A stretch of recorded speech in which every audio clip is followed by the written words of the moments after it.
वो जिनको प्ले में एक रेबिलियस लाइन के लिए गिरफ्तार किए जाने के बाद जेल से रिहा कर दिया जाता है। शिमडेओक पुलिस स्टेशन के गेट के बाहर उसका इंतजार करती है। वो रोने लगती है जब वो देखती है कि वो जिन को पीटा गया था। वो जिन उसे अफसोस करने से मना करता है और कहता है कि वो ठीक है। वो जिन शिमडेओक को देखकर मुस्कुराता है। शिमडेओक को वो जिन उसके घर तक छोड़ने जाता है। शिमडेओक के पेरेंट्स वो जिन को घर के अंदर इनवाइट करते हैं। वो जिन को देखकर शिमडेओक का छोटा भाई की संग पूछता है कि उसकी बहन के साथ उसका क्या रिलेशन है। वो जिन जवाब देने वाला होता है, लेकिन शिमडेओक की छोटी बहन संगडेओक अपने भाई का कान पकड़कर उसे वहां से अपने साथ ले जाती है। जब दोनों अकेले होते हैं, वो जिन शिमडेओक से कहता है कि उसे उसकी फैमिली काफ़ी पसंद आई और बगैर शिमडेओक के उसकी फैमिली को काफ़ी मुश्किलें हुई होंगी। शिमडेओक वो जिन की बातों से एग्री करती है। वो जिन के चेहरे पर मरहम लगाती है। वो जिन उसको चुपचाप देखता है और एक पल के लिए शिमडेओक भी उसकी आंखों में खो जाती है। शिमडेओक वो जिन से कहती है कि जब वो बेहतर महसूस करेगा तब वो उसे अपने साथ कहीं ले जाना चाहेगी। नेक्स्ट डे वो जिन शिमडेओक से मिलने उसकी बताई हुई जगह पर मिलने जाता है। रास्ते में दोनों एक लेडी को फैंसी हैट पहने हुए देखते हैं। शिमडेओक कहती है कि वो हैट्स नहीं पहनती क्योंकि वो ऑल लेडीज़ की तरह मॉडर्न नहीं है, लेकिन वो जिन कहता है कि उसे हैट्स पसंद हैं। दोनों एक स्टोर विंडो की तरफ देखते हैं जहां एक रिकॉर्ड प्लेयर म्यूजिक प्ले करता है। शिमडेओक सॉन्ग रिकॉग्नाइज कर लेती है और बताती है कि ये उसका फेवरेट सॉन्ग है। वो जिन को सॉन्ग पसंद आता है। लेटर दोनों एक ओपरा हाउस में जाते हैं। शिमडेओक वो जिन से बताती है कि वो कोरिया के बेस्ट ओपरा स्टेज पर परफॉर्म करना चाहेगी। वो जिन से पूछती है कि क्या वो उसकी परफॉर्मेंस देखने आएगा ताकि वो नर्वस फील ना करे। वो जिन उससे वादा करता है कि वो उसकी परफॉर्मेंस ज़रूर देखने आएगा। शिमडेओक के पेट से आवाज़ आती है जिस पर वो एम्बैरेस फील करती है और कहती है कि वो डिनर के लिए पे करेगी। रेस्टोरेंट में वो जिन से उसके ड्रीम के बारे में पूछती है। वो कहता है कि उसने इसके बारे में कभी सोचा ही नहीं, लेकिन जब वो लिखता है तब वो सबसे ज़्यादा खुशी महसूस करता है और साथ ही जब लोग उसकी राइटिंग्स को पढ़ते हैं। वो जिन कहता है कि वो अपनी ज़िंदगी के आखिरी दिन तक लिखना पसंद करेगा। शिमडेओक कहती है कि वो ऐसा कर सकता है। तब वो जिन थोड़ा मायूस फील करता है। डिनर के बाद दोनों पुलिस स्टेशन जाते हैं और शिमडेओक बिल्डिंग पर पत्थर फेंकना शुरू कर देती है। वो जिन उसकी कलाई पकड़ लेता है, ये पूछते हुए कि क्या ये उसके लिए मजाक है। तब वो अपने हाथों में एक बड़ा पत्थर उसे दिखाता है। वो स्माइल करते हुए पुलिस स्टेशन की एक खिड़की का शीशा पत्थर फेंक के तोड़ देता है। विंडो का शीशा टूटने के बाद पुलिस ऑफिसर उन दोनों का पीछा करते हैं। भागते हुए शिमडेओक की सांस रुकने लगती है और वो हाँफना शुरू कर देती है। पुलिस को करीब आता देख वो जिन उसका हाथ थामकर भागना शुरू कर देता है। दोनों पुलिस से बचने के लिए गली में एक दीवार के पीछे छुप जाते हैं। दोनों काफ़ी करीब आ जाते हैं, लेकिन वो जिन शिमडेओक से दूरी बना लेता है। दोनों बाद में वो जिन के ट्रैम्प का इंतज़ार करते हैं। शिमडेओक सजेस्ट करती है कि वो दोनों एक ही उम्र के हैं, इसीलिए उन्हें एक दूसरे से थोड़ा इनफॉर्मल वे में बात करनी चाहिए। वो जिन उसकी बात मान जाता है। शिमडेओक शर्माते हुए कहती है कि टोक्यो लौटकर वो जिन को कुछ बताना चाहती है। वो जिन उसे बताता है कि उसने ट्रूप के सभी मेंबर्स को टोक्यो लौटने से पहले मोक्पो में अपने घर पर रात बिताने के लिए इनवाइट किया है। वो शिमडेओक से भी उनके साथ आने के लिए कहता है और मुस्कुराता है। फिर उसका ट्रैम्प आता है और वो चला जाता है। शिमडेओक एक्साइटेड फील करती है, लेकिन किसी वजह से वो जिन परेशान होता है। घर लौटते वक्त शिमडेओक एक स्टोर विंडो में ब्लैक हैट देखती है जो उसे काफ़ी सुंदर लगती है।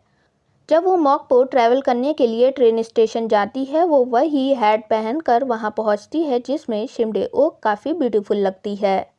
वो जिन उसे नोटिस करता है, लेकिन एक पल के लिए उसे देखने के बाद वो गिल्टी एक्सप्रेशन के साथ दूसरी तरफ देखने लगता है। जब वो जिन के फैमिली हाउस ट्रूप के मेंबर्स पहुंचते हैं, तब शिमडेओक को ये जानकर हैरानी होती है कि वो जिन गरीब नहीं है, बल्कि वो मोक्पो में सबसे वेल्दी परिवार का बड़ा बेटा है। हानबॉक में एक ब्यूटीफुल लेडी फॉर्मली वो जिन को ग्रीट करती है। वो जिन उसे अपने दोस्तों से मिलवाता है। वो लेडी वो जिन को हस्बैंड कहकर एड्रेस करती है। ये सुनने के बाद कि वो जिन मैरिड है, शिमडेओक का दिल टूट जाता है। वो जिन उसको अफसोस के साथ देखता है।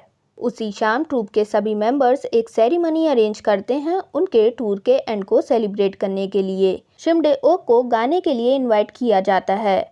वो अभी भी वो जिन की वजह से हर्ट फील करती है। वो जिन भी टेरिबल फील करता है। शिमडे-ओक सभी से कहती है कि उसका गला सही नहीं है, इसीलिए मायूंग ही उसके बजाय नामपा से वायलिन प्ले करने को कहता है। कीजो और नामपा एक साथ परफॉर्म करते हैं।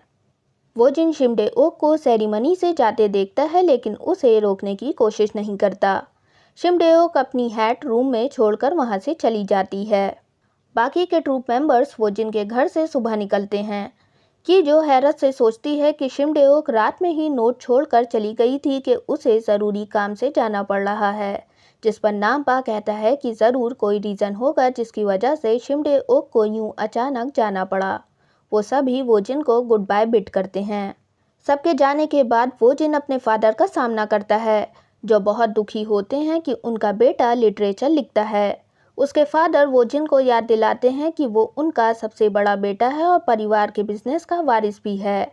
वो जिन उनकी बातों से एग्री करता है। वो जिन की वाइफ जीनोम हायो वो जिन के लिए शिमडे-ओक की हैट लाती है। वो उसे अपने फादर से नफरत करने से मना करती है और स्टडीज़ खत्म करने के बाद फैमिली बिजनेस को संभालने के लिए कहती है। वो जिन जीनोम से पूछता है कि क्या उसे ऐसी ज़िंदगी से थकावट महसूस नहीं होती जो पहले से ही प्लान कर दी गई हो दूसरों के ज़रिए। हायो कहती है कि कभी उसने ऐसा सोचा ही नहीं। 4 महीने बाद वो जिन के स्कूल लौटने के बाद शिमडे-ओक उसे बात करने के लिए अप्रोच करती है। वो कहती है कि वो 2 दिन में कोरिया वापस जा रही है और अलविदा कहना चाहती है। जब दोनों बाहर वॉक करते हैं तब एक यंग न्यूज़ बॉय सड़क पर अखबार लेकर दौड़ता है और अनाउंस करता है कि राइटर अशिमा टेको, जिनकी किताब वो जिन पढ़ रहा था जब शिमडे-ओक उससे पहली बार मिली थी, ने अपनी लवर के साथ डबल सुसाइड कमिट कर लिया है। असल में राइटर की लवर शादीशुदा थी और उसके हस्बैंड को उनके अफेयर का पता चल गया था। शिमडे-ओक परेशान होकर पूछती है कि उन दोनों ने अपने रिलेशनशिप को ख़त्म क्यों नहीं किया था। वो जिन कहता है कि उन्होंने जिस अकेलेपन का सामना किया होगा वो ज़रूर डरा देने वाला होगा। शिमडे-ओक वो जिन से कहती है कि उन्हें सब भूल जाना चाहिए और वो जिन की ओर अपना हाथ बढ़ाती है। वो जिन उससे हाथ मिलाता है और उसके फ्यूचर के लिए उसे विश करता है। इसी नोट पर दोनों एक दूसरे को गुड बाय बिड करते हैं। 5 साल बाद वो जिनका ग्रेजुएशन पूरा हो जाता है और अब वो अपने परिवार की कंपनी संगसोंग अनलिमिटेड पार्टनरशिप के लिए काम करता है। एक दिन वो अखबार में शिमडे-ओक की एक तस्वीर देखता है जिसमें लिखा होता है कि वो ओपरा हाउस में परफॉर्म करने वाली है, जिसके स्टेज पर वो गाने का सपना देखती थी। वो जिनको अपना वादा याद आता है जो उसने शिमडे-ओक से किया था कि जब वो वहाँ परफॉर्म करेगी वो उसका परफॉर्मेंस देखने ज़रूर आएगा। अपने परफॉर्मेंस के लिए तैयार होने के दौरान शिमडे-ओक को लगता है कि उसने वो जिन की आवाज़ सुनी है और वो उसका नाम पुकारती है, लेकिन वहाँ कोई भी नहीं होता। वो सबके सामने अपनी परफॉर्मेंस देती है और उसे ट्रूप के और वो जिन के साथ बिताए अपने सारे पल याद आते हैं। अपनी परफॉर्मेंस के बीच में शिमडे-ओक बालकनी में फैमिलियर फिगर को स्पॉट करती है और स्टेज छोड़कर उसका पीछा करती है। वो अपना माइक्रोफोन छोड़कर लॉबी में भागती है और वो जिन को ढूंढते हुए स्ट्रीट पर निकल आती है। फाइनली शिमडे-ओक वो जिन को पहचान लेती है और उसे आवाज़ देती है। वो जिन उसकी तरफ मुड़ता है और पहली बार उसे उसके नाम शिमडे-ओक से बुलाता है। शिमडे-ओक पूछती है कि क्या वो जिन के पास उससे बात करने के लिए कुछ वक्त होगा। वो जिन उसे रोकता है और कहता है कि पहले उसे अपना बॉल गाउन चेंज कर लेना चाहिए। चेंज करने के बाद दोनों एक साथ वॉक के लिए जाते हैं। शिमडे-ओक बताती है कि वो मायूंग ही से कांटेक्ट में है, जिससे उसे पता चला था कि वो जिन उसके लेटर का जवाब इसलिए नहीं देता क्योंकि वो अपना बिजनेस संभालने में काफ़ी बिजी रहता है। वो जिन कहता है कि मायूंग ही हमेशा उससे लेटर्स में पूछता है कि क्या वो अभी भी लिखता है, इसीलिए वो जिन कभी हिम्मत नहीं कर पाता उसे जवाब देने की क्योंकि वो सिवाय डॉक्यूमेंट्स पर साइन करने के अलावा कुछ और नहीं लिख पाता। शिमडे-ओक वो जिन को शुक्रिया कहती है अपना वादा निभाने के लिए जो उसने किया था कि जब वो ओपरा हाउस में उसके स्टेज पर परफॉर्मेंस करेगी तो वो उसकी परफॉर्मेंस अटेंड करने ज़रूर आएगा। वो जिन उससे स्माइल करते हुए कहता है कि वो बिल्कुल भी नर्वस नहीं लग रही थी और शायद उसे उसके सपोर्ट की ज़रूरत नहीं थी। शिमडेओक मान लेती है कि वो नर्वस नहीं थी, लेकिन वो जिन को देखकर उसके दिल की धड़कन तेज हो गई थी और उसे इस बात की फिक्र है कि वो उसे छोड़कर चला जाएगा। वो कहती है कि उसे लगा था कि वो उसे भूल गई है, लेकिन ऑडियंस में उसने जब वो जिन को देखा तब उसे एहसास हुआ कि वो उसे कभी नहीं भूल पाएगी। शिमडेओक की आंखें आंसुओं से भर आती हैं। वो जिन उसे गले लगाने के लिए आगे बढ़ता है। एक दूसरे से अलविदा कहने से पहले शिमडेओक वो जिन से कहती है कि वो उसको लेटर्स लिखा करेगी और वो जिन को उसे जवाब देना होगा, क्योंकि शिमडेओक को उसकी राइटिंग्स काफ़ी पसंद हैं। वो जिन की डेस्क साफ करते वक्त उसकी वाइफ हायो को शिमडेओक की हैट मिलती है, जो वो जिन ने कभी नहीं लौटाई थी, और उसकी लिखी पोयम भी मिलती है जिसमें वो बताता है कि उसकी ज़िंदगी कैसी होती अगर वो एक बच्चा होता। शिमडेओक को एज अ सिंगर काम तो मिलता है, लेकिन उसे अच्छा काम नहीं मिल रहा होता, इसीलिए वो अपनी फैमिली के खर्चे नहीं उठा पाती क्योंकि उसकी सैलरी काफ़ी कम होती है। उसे बताया जाता है कि बहुत से लोग क्लासिकल म्यूज़िक से रिलेट नहीं कर पाते हैं, इसीलिए शिमडेओक को ऐसे गाने गाने की कोशिश करनी होगी जिससे लोग ज़्यादा फेमिलियर हो सकें।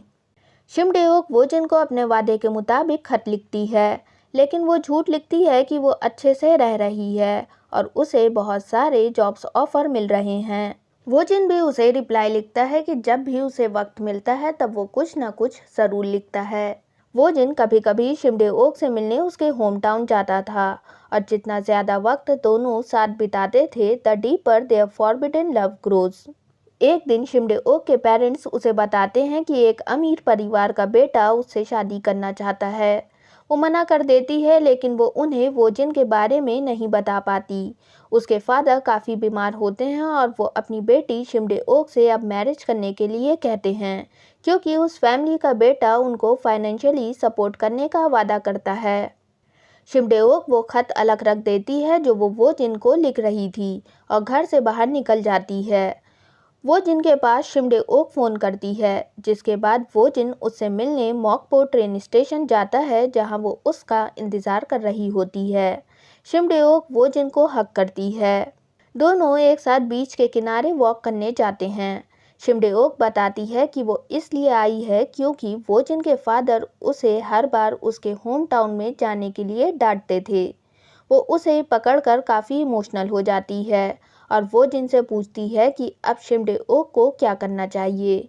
शिमडेओक वो जिन को अपनी शादी के ऑफ़र के बारे में बताती है और ये भी कि अगर उसने शादी के लिए हाँ कर दी तो उसका फियांसे कैसे उसके परिवार की जिम्मेदारी ले लेगा। वो कहती है कि अगर उसने वो जिन को बताया होता कि उसे पैसों की परेशानी है तो वो अपनी हर मुमकिन कोशिश करता उसे फाइनेंशियल सपोर्ट देने की, जिसकी वजह से शिमडेओक को शर्मिंदगी महसूस होती। शिमडेओक काफ़ी इमोशनल हो जाती है और वो जिन के सामने खूब रोती है, लेकिन वो जिन के पास शब्द नहीं होते शिमडेओक से कहने के लिए। वो जिन शिमडेओक से मिलने के बाद अपने घर लौट आता है, जहां हायो उसे बताती है कि वो जिन के फादर उससे बात करना चाहते हैं। वो जिन कहता है कि वो पहले थोड़ी देर अकेला रहना चाहेगा, जिस पर हायो उससे पूछती है कि क्या वो फिर से रात भर लिखने की तैयारी में है। जब वो आखिरकार अंदर जाता है, वो जिन के फादर कहते हैं कि कंपनी से उनके पास कॉल आई थी कि वो जिन आज एक इम्पॉर्टेंट पेपर पर सिग्नेचर करने के लिए मौजूद नहीं था। वो जिन की लगातार होने वाली शहर से बाहर की टूर्स के बारे में सवाल करते हैं। उनका मानना होता है कि वो जिन थिएटर ट्रूप से मिलने जाता है और वो जिन को फिर से शहर से बाहर जाने से मना करते हैं। वो जिन उनसे कहता है कि अब उसे शहर से बाहर जाने की ज़रूरत नहीं पड़ेगी। वो अपने डेस्क पर जाता है और उस बॉक्स को खोलता है जहां वो शिमडेओक के लेटर्स रखता था। वो फिर से उन लेटर्स को पढ़ता है जिसमें उसने लिखा था कि शिमडेओक के लेटर्स को पढ़ने से उसे कितनी तकलीफ़ महसूस होती है, क्योंकि वो उसे बहुत याद करता है। इस बीच शिमडेओक अपनी फैमिली के साथ उस शख्स से मिलती है जो उससे शादी करना चाहता है, किम होंग की। वो शिमडेओक की फैमिली से मिलने आता है और शिमडेओक को उसके फैमिली मेंबर्स किम होंग की के साथ सड़क तक चलने के लिए इनकरेज करते हैं। रास्ते में होंग की उसका हाथ पकड़ने की कोशिश करता है, लेकिन शिमडेओक उसे मौका नहीं देती और माफ़ी मांगती है, ये कहते हुए कि वो अभी तैयार नहीं है। होंग की कहता है कि वो शर्मिंदा है, लेकिन वो उसे दिल से पसंद करता है, इसीलिए सब्र करेगा और शिमडे-ओक का इंतज़ार करेगा। उसके जाने के बाद शिमडे-ओक अपने हाथ को देखती है और वो जिन का ख्याल करती है, जिसमें वो जिन उसे देखकर मुस्कुराता है, लेकिन वो जल्द ही गायब हो जाता है।